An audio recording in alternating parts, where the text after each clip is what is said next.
どうもウェルディング TV です。今回は30度の横向き塗装盛り編でやったビードの上からストレート砲で塗装盛りしていきたいと思います。これはすでにやってしまったビードなんですが、これは35パス持ってるんですが、その35パス前の状態から溶接の映像はスタートします。ストレート砲で一切振らずにまっすぐ主端から終端まで持っていきます。今回の電気です。ガスは19リットル出します。この上からストレートで持っていきます。今回特に解説はないので、解説編は以前出した右上の動画を良ければ見てみてください。途中脱線したりラップしたり失敗だらけで決して綺麗とは言えませんが、横向き溶接の参考になれば幸いです。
今回こんな感じに仕上がりました。左半分は比較的まっすぐ持っていけてますが、右半分はセンター付近が見事に脱線しています。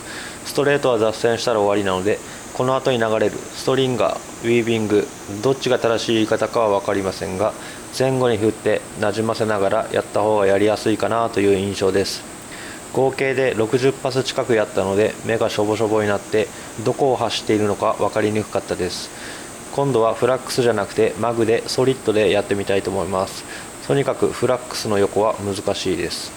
こちらは前後に振りながら持っていったビードで、何回かやった中で一番綺麗だったビードです。パス数が違いすぎるので比較にはなりませんが、デコボコしておらず脱線もあまりしてません。このぐらいの脚長ならアズ板の溶接だと頻繁にあるかと思います。各パス割とはっきりわかるので悪くはないかなという結果でした。ビード自体にスパッタもほぼつかなかったので電気も悪くなかったと思います。うわ、真っ向クジラかと思いました。盛りすぎて気持ち悪いですね。製品でこれだけ塗装盛りしたことないですが、横は気が抜けないのでこれを仕事でとなるとやりたくありません。ご視聴ありがとうございました。